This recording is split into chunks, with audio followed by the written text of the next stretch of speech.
ആ സമയത്ത് അറ്റാക്ക് വരുന്നുണ്ട്. പുള്ളിക്ക് ഹാർട്ട് അറ്റാക്ക് വന്നിട്ട് നമുക്ക് ഫാമിലിയുടെ കംപ്ലീറ്റ് ആയിട്ടുള്ള എല്ലാ ഇൻകവും നിൽക്കുന്ന ഒരു സാഹചര്യം. അവരുടെ കയ്യിലേക്ക് ഈ അഡ്വൈസ് ഒന്ന് കൊണ്ട് കൊടുക്കുമ്പോഴത്തേക്ക് അവരുടെ കണ്ണിൽ വിരിയുന്ന 1000. അപ്പോൾ ഒരു 3 മാസം കഴിയുമ്പോഴത്തേക്കും DA 3% ആടാവുകയാണെന്നുണ്ടെങ്കിൽ കാണാത്ത ഒരു ഫണ്ട് നമ്മുടെ ബാക്കിൽ ഇങ്ങനെ വളർന്നു വരുന്നുണ്ട്. 39,300 അത്രേ കിട്ടുള്ളൂ. 58% നമ്മുടെ കേന്ദ്രത്തിന്റെ DA. ഞാൻ ആരെയും പ്രോത്സാഹിപ്പിക്കുന്നില്ല, കാരണം നമ്മുടെ കയ്യിലുള്ള പവർ അതാണ്. നമ്മുടെ PF കിടക്കുന്ന പൈസയാണ്.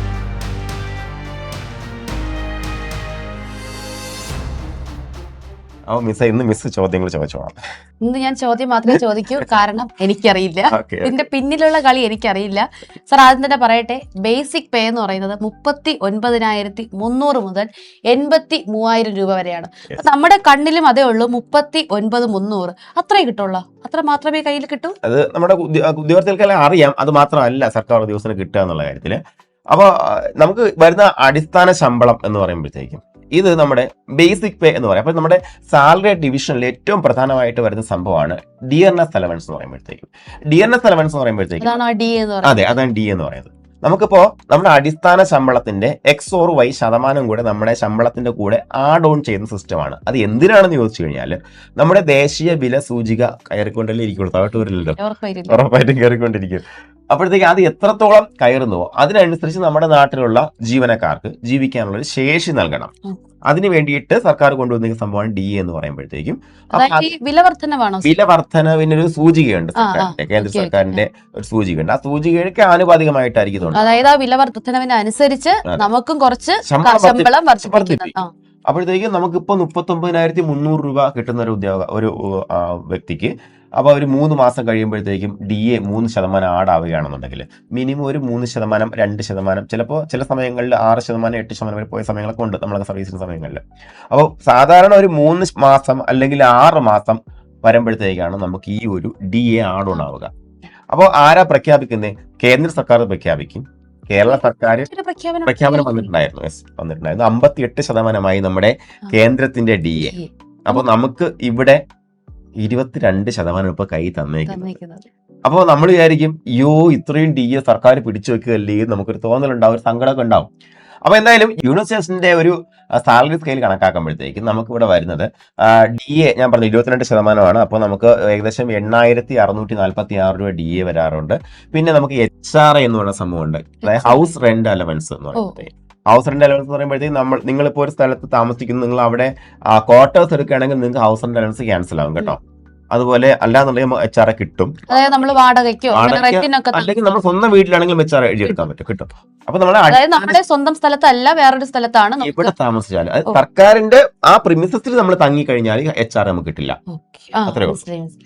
അല്ലെങ്കിൽ നമുക്ക് HRA ക്ലെയിം ചെയ്യാൻ പറ്റും, നമുക്ക് എടുക്കാൻ പറ്റും. മാത്രമല്ല നമ്മുടെ ഇൻകം ടാക്സിൽ വലിയ എക്സംഷൻ കൂടെ HRAക്ക് ഉണ്ട്. ഓക്കെ, അപ്പൊ നമുക്ക് ഇൻകം ടാക്സ് എക്സ്ക്ലൂഡ് ആയിട്ട് സർക്കാർ തരുന്ന ഒരു എമൗണ്ട് ആണ് HRA എന്ന് പറയുമ്പോഴത്തേക്ക്. അപ്പൊ നമുക്ക് അതിപ്പോ നിലവിലെ യൂണിവേഴ്സിറ്റി ഡിഫറന്റ് ആണ്, വേരിയബിൾ ആണ്. കാരണം നമുക്ക് കേരള യൂണിവേഴ്സിറ്റി കാണുന്നുണ്ടെങ്കിൽ 10%, പക്ഷേ MGയിൽ 4% ഉള്ളൂ. ഓക്കെ, അപ്പൊ കേരള യൂണിവേഴ്സിറ്റി കിട്ടിയാൽ മതി. അതെ. അപ്പൊ കേരളയിലാണെന്നുണ്ടെങ്കിൽ നമുക്കിപ്പോ HRA ഇപ്പോഴും സാഹചര്യത്തിൽ 39,300 വരുന്നുണ്ട് തന്നെ അതിന്റെ 10%, 3,930 രൂപയാണ് ഇപ്പൊ HRA നമുക്ക്. നിങ്ങൾ കയറുമ്പോ കേട്ടോ, നിങ്ങളുടെ സാലറി കൂടുന്നതിനനുസരിച്ച് നമുക്ക് എന്ത് സംഭവിക്കും, HRA ഉണ്ടാവും. 10% നമുക്ക് കിട്ടും. മാക്സിമം ലിമിറ്റ് ഉണ്ടായിരിക്കും, 5,000 ആണെന്ന് തോന്നുന്നു ലിമിറ്റ് കൃത്യമായിട്ട് പറഞ്ഞാല്. അപ്പൊ അതിനോട് ഇതെല്ലാം കൂടെ കൂട്ടി വരുമ്പോ 51,876 രൂപയാണ് നമ്മുടെ സാലറി. കയ്യിലേക്ക് വരില്ല, അതിന് ഗ്രോസ് പേ എന്ന് പറയും, ഗ്രോസ് പേ. ഇനി നെറ്റ് പേ എന്നൊരു കൺസെപ്റ്റിനോട് പറഞ്ഞുതരാം. ഇതിന്റെ കൂടെ കഴിഞ്ഞില്ല കേട്ടോ. ഇനി നമുക്ക് CCA പോലുള്ള കുറച്ച് ചെറിയ അലവൻസുകൾ ഉണ്ടായിരിക്കും. അതെല്ലാം കൂടെ കൂട്ടുമ്പോഴത്തേക്ക് നമുക്ക് ഒരു എങ്ങനെ പോയാലും 53,000 അടുപ്പിച്ച് പോകും. പിന്നെ കോമ്പൻസേറ്ററി അലവൻസ്, പിന്നെ ചില ട്രാവലിംഗ് അലവൻസ് ഒക്കെ നമുക്ക് ഇതുപോലെ എടുക്കാൻ പറ്റും. 1,00,000 മുകളിൽ പോകും.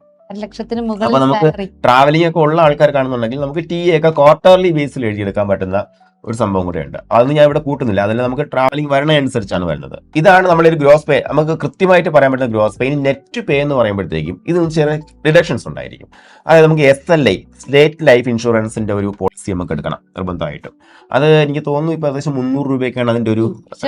അതെ. പിന്നെ GIS എന്ന് പറയും. അപ്പോൾ അത് ഗ്രൂപ്പ് ഇൻഷുറൻസ് ആണ്, അത് നമുക്ക് ഒരു ചെറിയൊരു എമൗണ്ടാണ് വരുന്നത്. പിന്നെ വരുന്ന പ്രധാനപ്പെട്ട ഒരു ഡിഡക്ഷൻ എന്ന് പറയുമ്പോഴത്തേക്കും നമ്മുടെ PF ലേക്കുള്ള ഡിഡക്ഷനാണ്. PF നിങ്ങൾക്ക് എത്ര രൂപ ഇടാം. മിനിമം 10% എന്നൊരു കണക്കുണ്ട്. Okay, minimum 10. നമുക്ക് എത്ര വേണേലും എത്ര ഭാവിയിലേക്കുള്ള ഒരു കരുതലാണ്. അവിടെ ഒരു വലിയൊരു സ്പൈക്ക് വരും. ഞാൻ പറഞ്ഞുതരാം. ഈ ഡിയുടെ കാര്യത്തിൽ നിങ്ങൾക്ക് ഒരു സംശയം നിൽക്കല്ലേ, 22% അല്ലേ കേരള സർക്കാർ തരുന്നുള്ളൂ. അവിടെ ഒരു സ്പൈക്ക് ഉണ്ട്, ഞാൻ പറഞ്ഞുതരാം. അതായത് നമുക്കിപ്പോൾ നിലവിൽ PF ഞാൻ പറഞ്ഞു. പിന്നെ അടുത്തത് നമുക്കിപ്പോൾ കോൺട്രിബ്യൂട്ടറി പെൻഷൻ ആണ്. അഫ്കോഴ്സ് നമുക്കറിയാം, അതിന് വേണ്ടിയിട്ടുള്ള തുകയും മാറ്റി വെക്കണം. എല്ലാം പോയാൽ 45,000 രൂപ നമ്മുടെ കയ്യിൽ കിട്ടും. 45 ഫസ്റ്റ് മാസം നിങ്ങൾക്ക് 45,000 കൈ കിട്ടാനുള്ള സാധ്യതയുണ്ട്. ഫസ്റ്റ് മാസം 45,000 വണ്ടറായി. പിന്നെ ഓക്കെ, അപ്പൊ അതാണ് എന്റെ ചാൻസ്. ഞാൻ ഈ പറഞ്ഞ ഏറ്റവും വലിയ സ്പൈക്ക് അല്ലെങ്കിൽ നിങ്ങൾ കാണാത്ത ഒരു ഫണ്ട് നമ്മുടെ ബാക്കിൽ ഇങ്ങനെ വളർന്നു വരുന്നുണ്ട്. അതെന്താണെന്ന് വെച്ചാല് നമുക്കിപ്പോ 58% DA കേന്ദ്രം അനുവദിച്ചു കഴിഞ്ഞു. അതായത് ആസ് ഓൺ ഡേറ്റ് കേന്ദ്രം ഈ ഒരു DA അനുവദിച്ചത് മുതല് നമുക്ക് എന്തുണ്ട്, DA കിട്ടാൻ അർഹത കിട്ടി എന്നുള്ളതാണ്. അപ്പൊ ഈ സർക്കാർ, നമ്മുടെ കേരള സർക്കാരിന്റെ ശ്രീ സാമ്പത്തിക കൊള്ളോണാണ് പിടിച്ചു വെക്കുന്നത്. പക്ഷെ എന്നെങ്കിലും അത് തന്നേ പറ്റുള്ളൂ. അപ്പൊ അതുകൊണ്ട് തന്നേ പറ്റുള്ളൂ. അപ്പൊ 22% DA ആണ് നിങ്ങൾക്ക് കിട്ടണമെന്ന് വെച്ചോളൂ. ഈ 22% DA നിങ്ങൾ ഇപ്പൊ വാങ്ങുമ്പോ ബാക്കി 58 22 കുറയ്ക്കണം. 58 മൈനസ് 22 36 അല്ലേ? 36% DA നിങ്ങൾക്ക് ഓരോ മാസവും പെൻഡിങ് ഉണ്ട്. ഈ പെൻഡിങ് സർക്കാർ എന്ത് ചെയ്യില്ല, നമുക്ക് ഒറ്റയടിക്ക് തരില്ല. എന്നാണോ ഈ DAയുടെ അരിയർ അനുവദിച്ചു തരുന്നത്, നമ്മുടെ PF ഫണ്ടിലോട്ടങ്ങ് ലയിപ്പിക്കും. അപ്പോ അത് ഒരു വർഷത്തെ ഒരു എത്ര എമൗണ്ട് ഉണ്ടെന്ന് നോക്കാം. അപ്പൊ ഒരു വർഷത്തെ പെൻഡിങ് തന്നെ നമുക്ക് DA ലയിപ്പിച്ചെടുക്കുന്ന എമൗണ്ട് എടുക്കുമ്പോഴത്തേക്ക് ഏകദേശം 1,69,776 രൂപ. അതായത് നമുക്ക് കിട്ടുന്ന സാലറി നമ്മളൊന്നും കരുതാതെ തന്നെ നമ്മുടെ അക്കൗണ്ടിലേക്ക് നോർമലി കയറുന്ന സംഗതിയാണത്. പക്ഷെ ലാവിഷായിട്ട് ജീവിക്കാം. ഇല്ല, ഇപ്പോഴത്തെ സംഭവം ഞാൻ പറഞ്ഞു, ഇത് ഒരു വർഷത്തെ സംഗതിയാണ്. അതല്ല, ഒന്നും നമ്മൾ കരുതിയില്ലെങ്കിലും അവസാനം കിട്ടുമല്ലോ. എന്തായാലും നിങ്ങൾ നോർമലി PF-ലോട്ടൊരു ഫണ്ട് നിക്ഷേപിക്കേണ്ടതായിട്ടുണ്ട്. അതല്ലാതെ നമുക്ക് ചെയ്യാൻ പറ്റുന്നത് ഇത് ഇത്തരത്തിലുള്ള DA അരിയർ ഇങ്ങനെ കയറിക്കൊണ്ടിരിക്കും. അപ്പൊ ഈ DA അരിയർ നമുക്ക് DA തരുന്ന സമയത്ത് എന്ത് ചെയ്യും, സർക്കാർ പ്രഖ്യാപിക്കും ഇത്രയും അരിയർ നിങ്ങളുടെ അക്കൗണ്ടിൽ കയറിയിട്ടുണ്ട്, 5 വർഷം കഴിഞ്ഞ് റിട്ടയർ അത് എടുക്കാൻ പാടുള്ളൂ. അങ്ങനെ നിബന്ധന ഉടയ്ക്കും കേട്ടോ. കാരണം അല്ലെങ്കിൽ നമ്മൾ പെട്ടെന്ന് വലിച്ചു കഴിഞ്ഞാൽ നമുക്ക് നമ്മളെ PF നമുക്ക് എന്ത് ചെയ്യാൻ പറ്റും, അഡ്വാൻസ് എടുക്കാൻ പറ്റും. ഓക്കെ, അതെ, PF നിങ്ങൾക്ക് എന്തൊരു അത്യാവശ്യമാണ്. സർക്കാർ ജീവനക്കാരന് കിട്ടുന്ന ഒരു പവർ എന്ന് പറയുമ്പോഴത്തേക്ക് നമുക്ക് നമ്മുടെ അക്കൗണ്ടിൽ ഒരു 50 ലക്ഷം 60 ലക്ഷം രൂപ, അത് നമുക്ക് എപ്പോഴും വേണോ ഒരു അത്യാവശ്യം വന്നാൽ വലിക്കാൻ പറ്റുന്ന പാകത്തിനുള്ള എമൗണ്ട് നമ്മുടെ കയ്യിലോട്ട് നമ്മൾ എടുത്തിട്ടുണ്ട്. അതായത് ചെറിയൊരു എമൗണ്ട് വെച്ച് തിരിച്ചടയ്ക്കണം. പക്ഷെ 10 വർഷം കംപ്ലീറ്റ് സർവീസ് കംപ്ലീറ്റ് ചെയ്ത് കഴിഞ്ഞാൽ തിരിച്ചടയ്ക്കേണ്ട നോൺ റീഫണ്ടബിൾ അഡ്വാൻസ് എടുക്കാം. ഞാൻ ഇതുവരെ എടുത്തിട്ടില്ല, ഞാൻ ആരെയും പ്രോത്സാഹിപ്പിക്കത്തില്ല. കാരണം നമ്മുടെ കയ്യിലുള്ള പവർ അതാണ്, നമ്മുടെ PF-ൽ കിടക്കണ പൈസയും. മനസ്സിലായില്ലേ? അപ്പൊ സത്യം അതിൽ എങ്ങനെ പറഞ്ഞാൽ നമുക്ക്, ഞാനൊക്കെ സർവീസ് ഇപ്പൊ റിട്ടയർ ആവുന്ന സമയത്ത് 2 CR നമുക്ക് NRI എടുത്തില്ല എന്നുണ്ടെങ്കിൽ കാര്യം ഇതിന്റെ പലിശ ഭയങ്കരമാണ്. മനസ്സിലായില്ലേ? PF-ൽ നമുക്ക് കിട്ടുന്ന പലിശ വളരെ വലിയൊരു ശതമാനം, 8-9% പലിശ കിട്ടുന്ന ഒരു മേഖല കൂടെയാണ്. അപ്പൊ ഇങ്ങനെ നമുക്ക് ലൈഫ് സെറ്റിൽ ആകാനുള്ള അവസരമാണ് നമ്മളെ കാത്തിരിക്കുന്നത്. റിട്ടയർഡ് ആയി കഴിഞ്ഞാൽ നിങ്ങൾ ഒരു ജോലിക്കും പോകണ്ട. മുന്നേയും നമുക്ക് ആ ലിവറേജ് ഉണ്ട്, വലിയ ലിവറേജ് ഉണ്ട്. കാര്യം എന്ന് പറയുമ്പോഴത്തേക്കും സത്യം പറഞ്ഞാൽ ഞാൻ എൻ്റെ 21ാമത്തെ വയസ്സിലൊക്കെ ആണ് ഞാൻ എൻ്റെ ആദ്യത്തെ അഡ്വൈസ് വാങ്ങുന്നത്. ഞാൻ ഒരു സർക്കാർ ജോലി വാങ്ങാനുള്ള ഒരു പ്രായപൂർത്തി ആയിട്ടില്ലെന്ന് എനിക്ക്.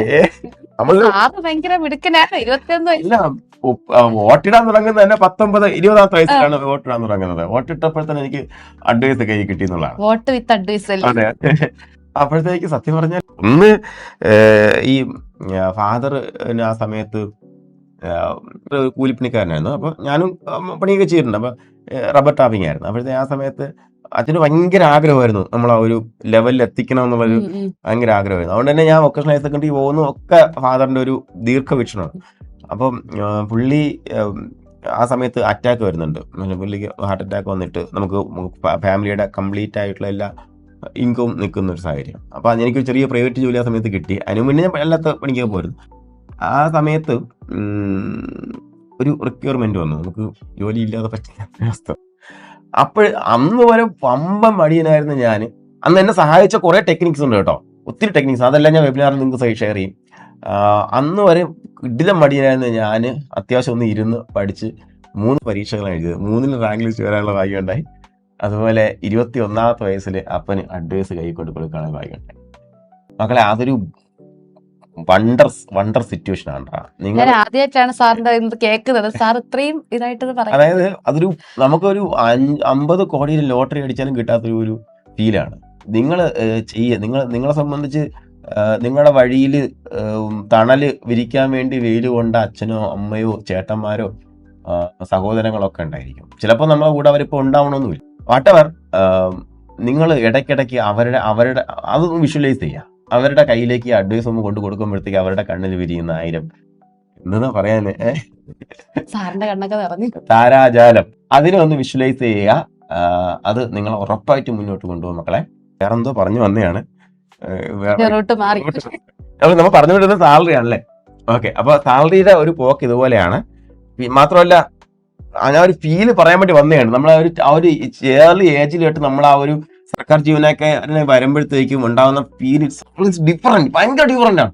എന്നുവെച്ചാൽ നമ്മൾ അന്ന് വരെ പിള്ളേരായിട്ട് കണ്ടിരുന്ന ആൾക്കാർ നമ്മളെ വിളിച്ചിരുത്തും, മനസ്സിലായില്ല. അതുപോലെ നിങ്ങള് അഡ്വൈസ് മെമ്മ മേടിച്ചു കഴിഞ്ഞാൽ നിങ്ങളെ വീട്ടിൽ ആദ്യം വരാൻ പോകുന്നതാണെന്നറിയാമോ? അതല്ല അതിന് പിന്നെ നമ്മൾ വരും. അഡ്വൈസ് മെമ്മ കിട്ടിയെന്ന് പറഞ്ഞാൽ ആദ്യം വരുമ്പോൾ നിങ്ങളെ നാട്ടിലുള്ള നിങ്ങളെ കുറ്റം പറഞ്ഞു LIC കാരല്ലേ അയാൾ വരും. നിങ്ങൾ ഈ പോളിസി മുഖത്ത് പോയി പറയണം, നിങ്ങളുടെ പോളിസി ഞങ്ങൾക്ക് വേണ്ട. നമുക്ക് ഇഷ്ടം പോലെ പോളിസി പറയണം. LIC കാര്, പിന്നെ ഇഷ്ടം പോലെ ഫൈനാൻസുമായിട്ട് ബന്ധപ്പെട്ട് വിളിക്കും ഇടയ്ക്കിടയ്ക്ക്. നിങ്ങൾക്ക് നിങ്ങളുടെ പേരിൽ കല്യാണക്കുറി എക്സ്ട്രാ ആയിട്ട് വീഴാൻ തുടങ്ങും. പേരും അഡ്രസ് എഴുതി നിങ്ങളുടെ പേരിൽ പ്രത്യേക കല്യാണക്കുറി വീഴാൻ തുടങ്ങും. അങ്ങനെ ഒരു ഒത്തിരി രസമുള്ള സംഭവമാണ്. ഒരു എക്സ്റ്റസിയാണ്. നമുക്ക് ആ ഒരു അഡ്വൈസ് നമ്മ കിട്ടിയിട്ട് അപ്പോയിന്റ്മെന്റ് വെയിറ്റ് ചെയ്യുന്ന അത്രയും സമയം ഭയങ്കര രസമാണ്. അതൊക്കെ നിങ്ങൾ ഇമാജിൻ ചെയ്യുക. കയറി വാ മക്കളെ. പിന്നെ വെബിനാർ സെഷനിൽ പങ്കെടുക്കാൻ വേണ്ടിയിട്ട് നിങ്ങൾ ആദ്യമായിട്ട് മെസ്സേജ് ചെയ്യുക. മെസ്സേജ് ചെയ്താൽ മാത്രമേ വെബിനാർ കയറാൻ പറ്റുള്ളൂ. എൻ്റെ താഴെ നമ്പർ കൊടുത്തിട്ടുണ്ടാവും. അതിൽ നമുക്ക് നമ്മുടെ സ്ട്രാറ്റജി എന്താണെന്ന് മനസ്സിലാക്കാം. നിങ്ങൾക്ക് നിങ്ങളുടെ സ്ട്രാറ്റജി ഉണ്ടായിരിക്കും. ഇത് രണ്ടും ഒരുമിച്ച് പോകുന്നുണ്ടെങ്കിൽ നമുക്ക് ഒരുമിച്ച് മുന്നോട്ട് പോകാം. എന്നാൽ നമുക്ക് മുന്നോട്ട് യാത്ര തുടരാം. Thank you.